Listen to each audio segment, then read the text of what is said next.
नमस्कार सभी साथियों को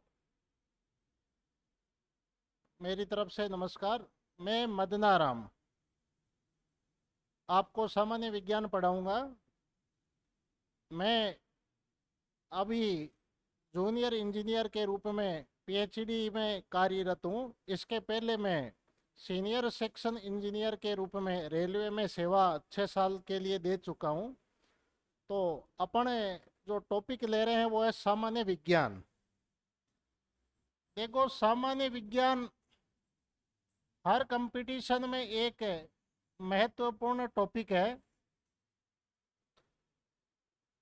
चाहे वो फोर्थ ग्रेड हो, चाहे वो एलडीसी हो, चाहे वो पटवारी हो, ग्राम सेवक हो, चाहे वो तृतीय शिक्षक भर्ती परीक्षा हो, सामान्य विज्ञान एक महत्वपूर्ण टॉपिक है। सामान्य विज्ञान में एक भौतिक विज्ञान का टॉपिक आता है,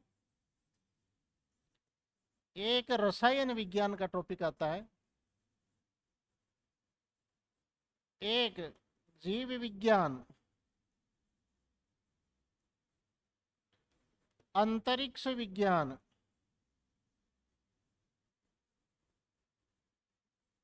और computer and IT, information technology. ये आपके अलग अलग पार्ट है। भौतिक विज्ञान, रसायन विज्ञान, जीव विज्ञान, अंतरिक्ष विज्ञान और कंप्यूटर और इंफॉर्मेशन टेक्नोलॉजी से संबंधित अपन टॉपिक पढ़ते हैं सामान्य विज्ञान में। इसका हर कंपटीशन में करीबन 25 से 30% रेशियो रहता है। सामान्यतः हर कंपटीशन में इतने क्वेश्चन इसके आते हैं सामान्य विज्ञान के। इसमें अपन पहला टॉपिक है भौतिक विज्ञान अपन पढ़ेंगे। तो भौतिक विज्ञान, भौतिक विज्ञान में एक टॉपिक है प्रकाश। इससे संबंधित क्वेश्चन भी पूछे जाते हैं। तो प्रकाश क्या चीज है? प्रकाश एक प्रकार की ऊर्जा होती है, एनर्जी होती है, जिसके द्वारा अपन सामान्यतया किसी भी वस्तु को देखने में उपयोग लेते हैं। ये जो प्रकाश है, इसकी जो प्रकृति है वो दोहरी प्रकृति है, द्वैत प्रकृति होती है, दोहरी प्रकृति होती है। एक होती है तरंगीय और एक होती है कणीय। एक होती है तरंगीय और एक होती है कणीय। यानी एक इसके उदाहरण यह है कि प्रकाश एक तरंग के रूप में गमन करता है, और ये जो तरंग है वो अनुप्रस्थ तरंग होती है। प्रकाश की जो तरंग है वो अनुप्रस्थ प्रकृति की होती है। अनुप्रस्थ का मतलब यह है कि जैसे प्रकाश की किरण इधर जाती है तो इसमें जो माध्यम के कण है वो तरंग संचरण की दिशा के लंबवत दिशा में कंपन करते हैं। इसलिए जो प्रकाश की जो तरंग है वो होती है अनुप्रस्थ प्रकृति की। तो आपको ध्यान में रखना है, प्रकाश की जो तरंग है उसकी प्रवृत्ति क्या होती है? अनुप्रस्थ प्रकृति होती है। एक होती है इसकी कणीय प्रवृत्ति, यानी कणीय का मतलब है कि छोटे छोटे कणों के रूप में चलती है, जिसको अपन फोटोन कहते हैं। इन फोटोन का मतलब होता है कि ऊर्जा के छोटे छोटे पैकेट या बंडल, जिसके रूप में प्रकाश की जो तरंग है वो आगे बढ़ती है कण के रूप में। अब है कि जो प्रकाश का जो दृश्य भाग है, जिसके द्वारा अपन देखते हैं, दृश्य भाग है, उसका जो तरंग दैर्ध्य है,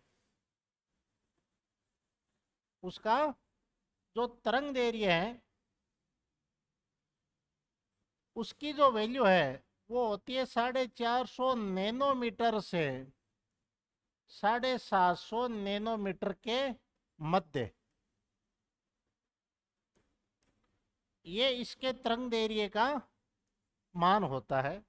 तो ध्यान में रखना, प्रकाश के जो दृश्य भाग है उसका जो तरंग दैर्ध्य है वो 450 नैनोमीटर से 750 नैनोमीटर के मध्य होता है। तो ये वैल्यू कई बार कंपटीशन में पूछी जाती है, जो आपको ध्यान में रखना है। अब है तरंग दैर्ध्य क्या होता है? तरंग दैर्घ्य का मतलब है कि जैसे प्रकाश की किरण है इस रूप में गमन कर रही है, तो यहां से यहां तक ये इसका एक कंपन होता है। यानी प्रकाश की किरण इस रूप में गमन करती है, तो यहाँ से स्टार्ट हुई, यहाँ पे खत्म हो गई, तो इसका एक चक्कर हो गया, एक कंपन पूरा हो गया। तो एक चक्कर की जो डिस्टेंस है, दूरी है, वो तरंग दैर्घ्य होता है, जिसको लेमडा के द्वारा डिनोट किया जाता है, लेमडा के द्वारा व्यक्त किया जाता है तरंग दैर्घ्य जो लेमडा है। अब उसके बाद में प्रकाश की जो प्रकृति है वो एक होती है तरंगीय, जिसको अनुप्रस्थ तरंग के रूप में अपन पढ़ते हैं। एक होती है कणीय या फोटोन रूप है। ये दो रूप में इसकी व्याख्या होती है, इसकी प्रकृति होती है। प्रकाश के जो तरंगीय रूप है उसका जो सिद्धांत है कि प्रकाश एक तरंग के रूप में गमन करता है, इसकी व्याख्या हाइगेन नामक वैज्ञानिक ने दी थी। हाइजेन नामक वैज्ञानिक ने प्रकाश के तरंग सिद्धांत को दिया था। तो ये भी एक क्वेश्चन पूछे जाने योग्य है।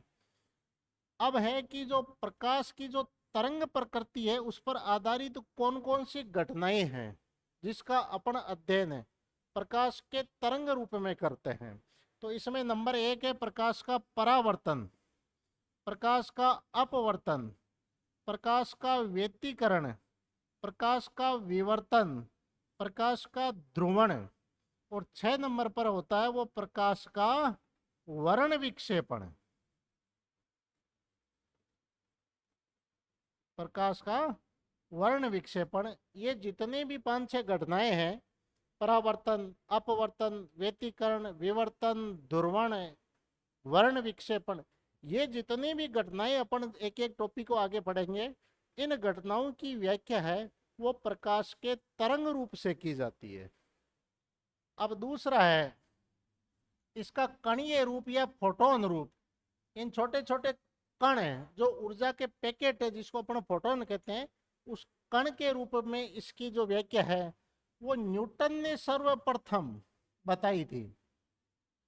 न्यूटन ने सर्वप्रथम ये बताया था कि जो प्रकाश है वो छोटे छोटे कणों के रूप में आगे गमन करता है। उन छोटे छोटे कणों की उन्हें आगे सैद्धांतिक व्याख्या नहीं दी थी, सिर्फ इतना ही बताया था कि प्रकाश है वो छोटे छोटे कणों के रूप में गमन करता है। आइंस्टीन नामक वैज्ञानिक ने इसके कणीय सिद्धांत या फोटोन सिद्धांत की सैद्धांतिक व्याख्या करी थी। फोटोन सिद्धांत या जो कणीय जो सिद्धांत है इसकी व्याख्या किसने करी थी? आइंस्टीन ने। फोटोन की अवधारणा दी थी। फोटोन क्या है कि ऊर्जा के छोटे छोटे पैकेट या बंडल, छोटे छोटे पैकेट या बंडल, उसको फोटोन अपन कहते हैं। अब देखो छठी जो घटनाएं थी वो प्रकाश के वर्ण विक्षेपण, ये तरंगीय रूप में इसकी व्याख्या होती है, ये कणीय रूप में इसकी व्याख्या है। तो प्रकाश के कणीय रूप पर आधारित घटनाएं कौन कौन सी है या फोटोन रूप पर आधारित घटनाएं कौन कौन सी है? तो नंबर एक है प्रकाश का विद्युत प्रभाव, फोटो इलेक्ट्रिक इफेक्ट, विद्युत प्रभाव, इसकी व्याख्या कणीय रूप में की जाती है। और एक है प्रकाश का कॉम्पटन प्रभाव। ये दो ऐसी घटनाएं हैं जिसकी व्याख्या प्रकाश के कणीय रूप में की जाती है, न कि तरंगीय रूप में। तो ये आपको दोनों ध्यान में रखनी है।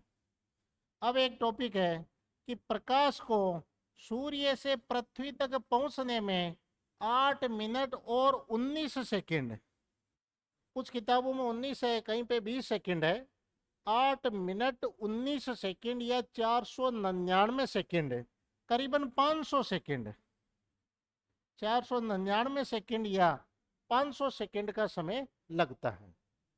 अब चंद्रमा से परावर्तित प्रकाश को पृथ्वी तक पहुंचने में 1.28 सेकंड का समय लगता है। ये आप ध्यान में रखेंगे। चंद्रमा का खुद का कोई प्रकाश नहीं है। जैसे सूर्य की प्रकाश की किरण आएगी, चंद्रमा से टकराएगी, परावर्तित होकर पृथ्वी तक पहुंचेगी, उस परावर्तित किरण को चंद्रमा से टकराने के बाद पृथ्वी तक पहुंचने में जो समय लगता है वो 1.28 सेकंड का लगता है। ये आपको वैल्यू ध्यान में रखनी है। अब उसके बाद में एक रोमर नामक वैज्ञानिक था, उसने प्रकाश की चाल ज्ञात की थी कि प्रकाश की चाल क्या है, उसकी स्पीड क्या है। उस स्पीड के बारे में किसने बताया था?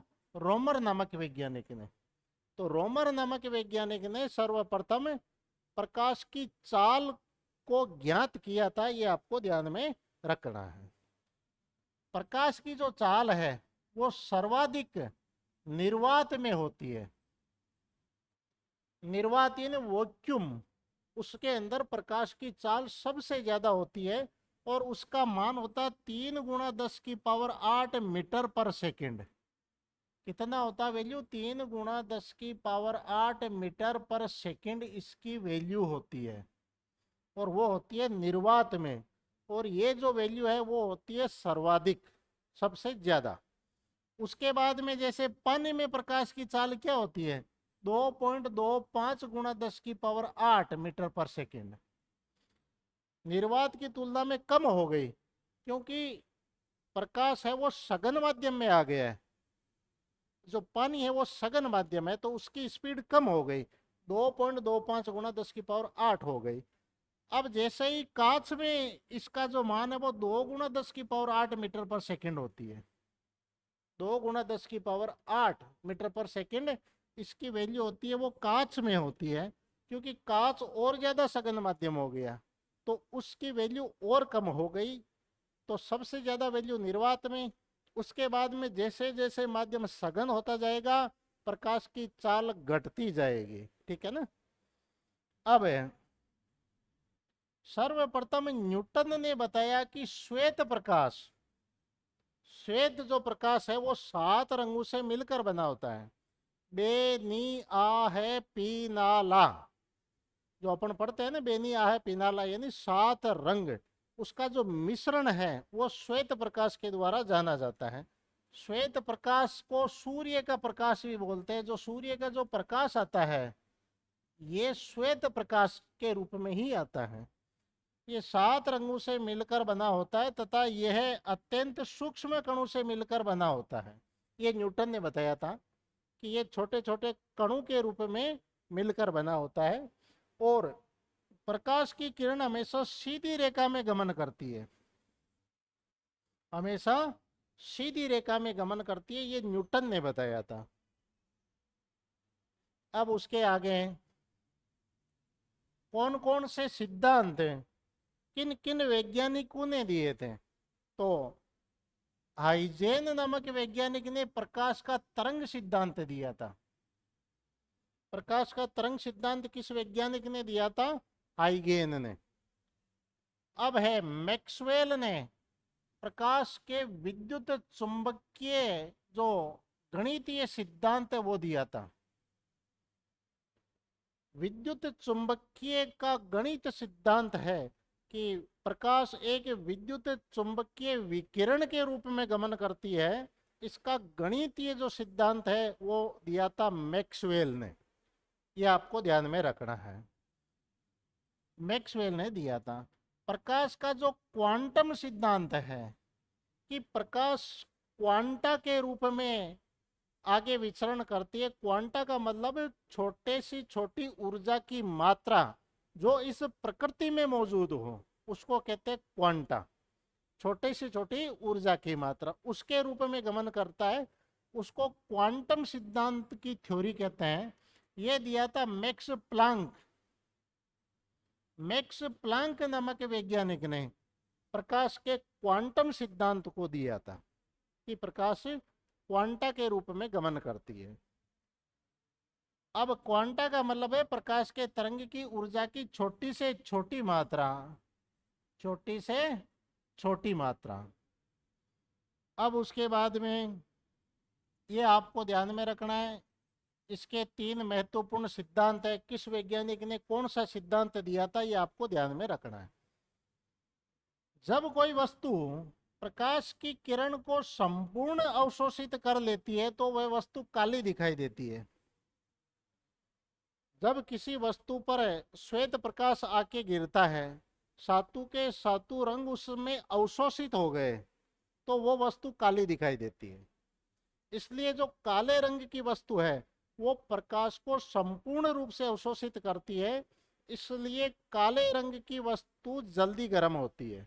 जैसे हमारे शरीर में जो सर है इसके बाल काले होते हैं, तो ये सबसे ज़्यादा गर्म होता है, यहाँ पर अपने को गर्मी का सबसे ज़्यादा एहसास होता है। ठीक इसी प्रकार से जो भैंस का जो रंग है वो काला होता है, इसलिए भैंस को सबसे ज़्यादा गर्मी लगती है, क्योंकि जो काला रंग है वो प्रकाश का सबसे अच्छा अवशोषक है, सबसे ज़्यादा अवशोषित करता है। ठीक है, अब देखो उसके आगे, जब कोई वस्तु संपूर्ण प्रकाश को परावर्तित कर देती है तो वह सफ़ेद दिखाई देती है। सफ़ेद रंग की वस्तु प्रकाश का सबसे कम अवशोषण करती है, सबसे ज़्यादा उसको परावर्तित कर देती है। परावर्तित का मतलब प्रकाश की किरण आई, टकराई, चली गई, तो वो परावर्तित उसको कर देती है, तो उस वस्तु का रंग कैसा दिखाई देता है? सफ़ेद। इसलिए सफ़ेद रंग की वस्तु को सबसे कम गर्मी लगती है। अपन यदि कपड़े सफ़ेद पहनते हैं तो अपने को गर्मी कम लगेगी, यदि अपन काले रंग के कपड़े पहनते हैं तो गर्मी ज़्यादा लगेगी। जब कोई वस्तु मान लीजिए नीले रंग की है और वो अपने को नीली क्यों दिखाई देती है, या हरे रंग की वस्तु हरी क्यों दिखाई देती है? क्योंकि नीले रंग की वस्तु पर जैसे श्वेत प्रकाश की किरण आई, नीले रंग को वो परावर्तित कर देती है और बाकी रंगों को अवशोषित कर लेती है, तो वो वस्तु अपने को नीली दिखाई देगी। हरी कब दिखाई देगी? जब हरे रंग के प्रकाश को परावर्तित कर देती है और बाकी रंगों को अवशोषित कर लेती है, तो वो अपने को हरी दिखाई देगी।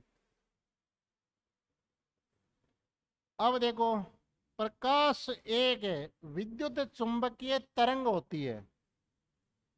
प्रकाश क्या है? एक विद्युत चुंबकीय तरंग होती है। इसकी एक नियत आवृत्ति होती है और एक इसका नियत तरंगदैर्घ्य होता है। देखो, तरंगदैर्घ्य का मतलब जैसे प्रकाश की किरण है इस रूप में बढ़ रही है, तो एक कंपन पूरा करने में जो दूरी तय करती है उसको अपन कहते हैं तरंगदैर्घ्य।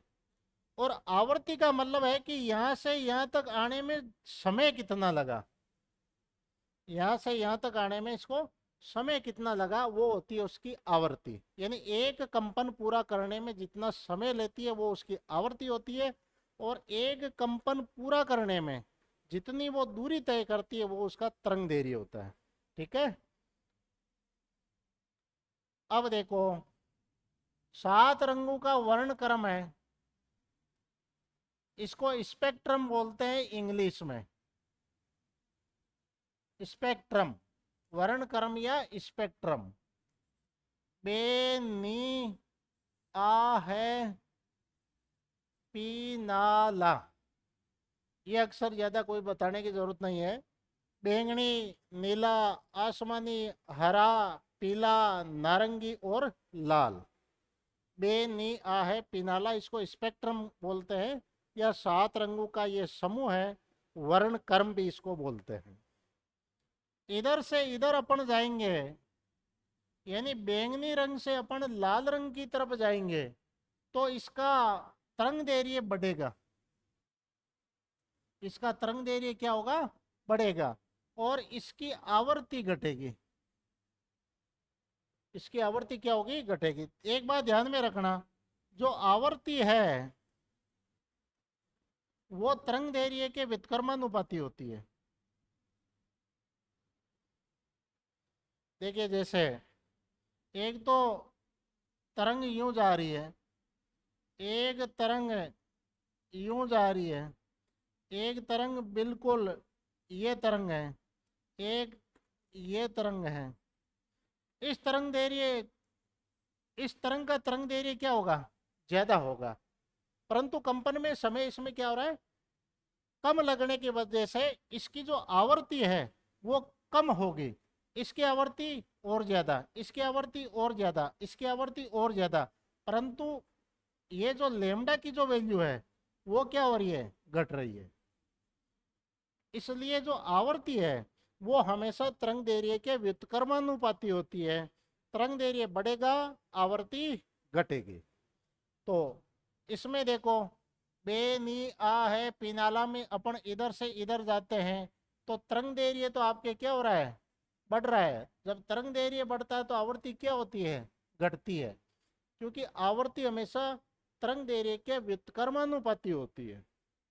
आवर्ती जितनी ज्यादा होगी तरंग दैर्घ्य उतना ही कम होता जाएगा, डिस्टेंस उतनी वो कम तय करेगी। अब देखो, सबसे ज्यादा तरंग दैर्घ्य किस रंग के लिए होता है, लाल के लिए, उसके बाद नारंगी के लिए, उसके बाद पीले के लिए, उसके बाद हरे के लिए, उसके बाद आसमानी के लिए, उसके बाद नीले के लिए। सबसे कम तरंग दैर्घ्य किसके लिए होता है, बैंगनी रंग के लिए। तो ये तरंग दैर्घ्य का जो कर्म है ये आपको याद रखना है। प्रकाश के किस रंग के लिए तरंग दैर्घ्य सर्वाधिक होता है, लाल रंग के लिए। सबसे कम किस रंग के लिए होता है, बैंगनी के लिए। और आवर्ती क्या हो गई, जस्ट इसकी उल्टी। सबसे कम आवर्ती किसकी होती है, लाल रंग की, उसके बाद में नारंगी रंग की, उसके बाद में पीले रंग की, उससे कम हरे रंग की, उससे कम आसमानी की, फिर नीले की।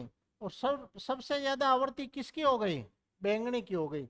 जस्ट तरंग दैर्घ्य से उल्टी हो गई कि सबसे कम आवर्ती किसकी होती है, लाल रंग की, उसके बाद में नारंगी की बढ़ेगी, फिर पीले की, फिर हरे की बढ़ेगी, आसमानी की, फिर नीले की बढ़ेगी, और सबसे ज्यादा किसकी होगी, बैंगनी रंग की होगी। तो प्रकाश की आवर्ती किस रंग के लिए सबसे कम होती है, लाल रंग के लिए। और तरंग दैर्घ्य सबसे कम बैंगनी रंग के लिए। जस्ट आवर्ती तरंग दैर्घ्य का आप उल्टा कर देना। तो ये दोनों जो कर्म है ये बहुत इंपॉर्टेंट है, परीक्षा की दृष्टि से आप ध्यान में रखेंगे। किस रंग के लिए तरंग दैर्घ्य कम होता है, किस रंग के लिए आवर्ती कम होती है, ज्यादा होती है, वो आपको बेनी आ पिनाला से समझना है। प्रकाश के लाल रंग का तरंग दैर्घ्य सर्वाधिक होता है, बैंगनी रंग का तरंग दैर्घ्य सबसे कम होता है। ऐसे ही प्रकाश के बैंगनी रंग की आवृत्ति सर्वाधिक होती है और लाल रंग की आवृत्ति सबसे कम होती है। ये आपको ध्यान में रखना है। तरंग दैर्घ्य का और आवृत्ति का कर्म आपको विशेष तौर से ध्यान में रखना है, ये कंपटीशन में पूछा जाता है। अब देखो, प्रकाश की जो आवृत्ति है ये प्रकाश उत्पन्न करने वाले स्रोत का गुण है। जहां से प्रकाश उत्पन्न हो रहा है उस स्रोत का आवर्ती ही गुण होता है। आवर्ती तब चेंज होगी जब स्रोत चेंज होगा। यदि स्रोत चेंज नहीं हो रहा तो आवर्ती नहीं चेंज होगी, चाहे आगे माध्यम चेंज हो जाए।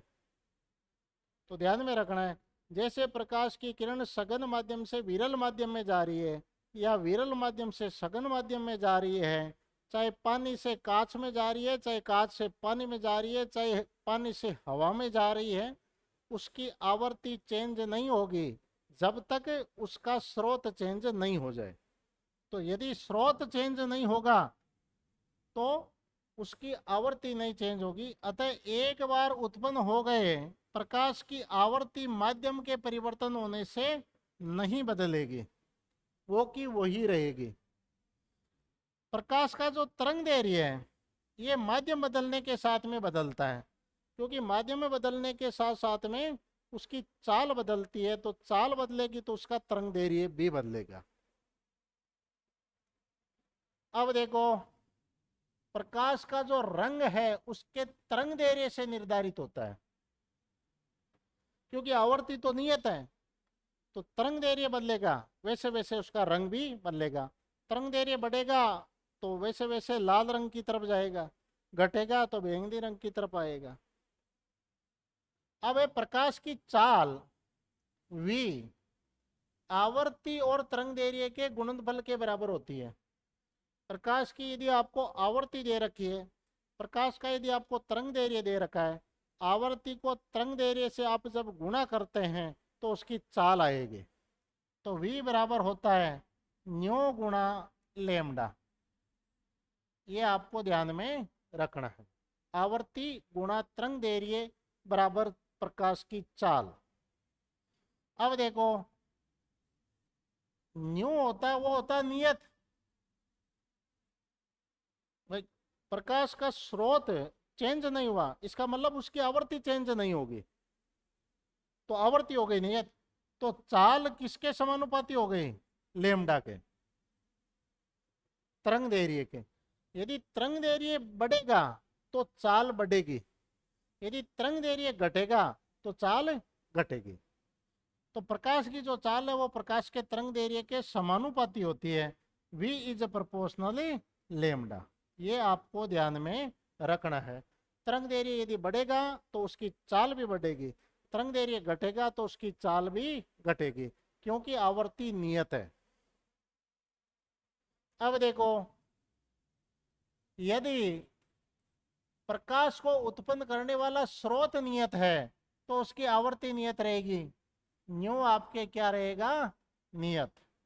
जैसे जैसे प्रकाश का तरंग दैर्घ्य बढ़ता है उसकी चाल भी बढ़ती है।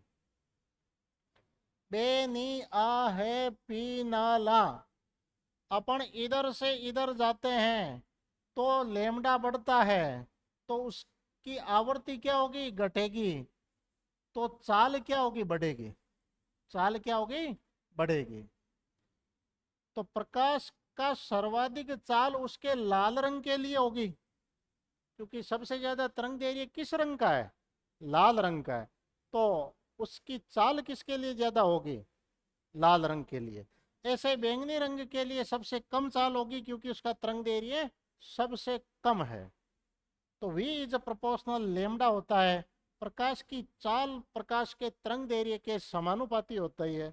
ये आपको ध्यान में रखना है, ये क्वेश्चन पूछा जा सकता है। अब देखो, उसके बाद में प्रकाश की ऊर्जा। प्रकाश की चाल अपन ने पढ़ ली है, उसके बाद में अगला जो टॉपिक है वो है प्रकाश की ऊर्जा।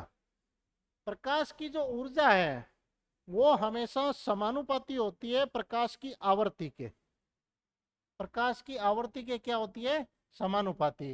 E is proportional nu, is proportional 1 upon lambda, क्योंकि nu is proportional 1 upon lambda. कहने का मतलब, यदि आपके आवर्ती बढ़ेगी तो प्रकाश की ऊर्जा बढ़ेगी, और आवर्ती घटेगी इसका मतलब ऊर्जा भी घटेगी। यानी तरंग दैर्घ्य बढ़ेगा तो ऊर्जा घटेगी, और तरंग दैर्घ्य घटेगा तो ऊर्जा बढ़ेगी। E is proportional 1 upon lambda. प्रकाश की ऊर्जा इज प्रोपोर्शनल क्या हो गया? 1 अपॉन लेमडा। अब देखो, वर्णक्रम जो स्पेक्ट्रम है उसमें लाल रंग के प्रकाश की ऊर्जा सबसे कम होगी, क्योंकि E is proportional 1 upon lambda. तो लेमडा सबसे ज्यादा किसके लिए होती है? लाल रंग के लिए। तो ऊर्जा सबसे कम किसके लिए हो गई? लाल रंग के लिए। यही हुआ ना इसका मतलब। भाई, बेनी आ है पीनाला, बेनी आ है पीनाला, इधर से इधर अपन जाते हैं तो लेमडा बढ़ता है, तो चाल बढ़ेगी और ऊर्जा घटेगी। तो सबसे कम ऊर्जा किसके लिए हो गई? लाल के लिए। सबसे ज्यादा ऊर्जा किसके लिए हो गई? बैंगनी के लिए। बैंगनी रंग के लिए प्रकाश की ऊर्जा सर्वाधिक होती है। तो ये ध्यान रखना, किस रंग के लिए प्रकाश की चाल कम होगी, ज्यादा होगी, ऊर्जा कम होगी, ज्यादा होगी, ऐसे क्वेश्चन पूछे जाते हैं। आज ये टॉपिक अपन प्रकाश का जो परावर्तन है वो अपन नेक्स्ट क्लास में पढ़ेंगे। धन्यवाद।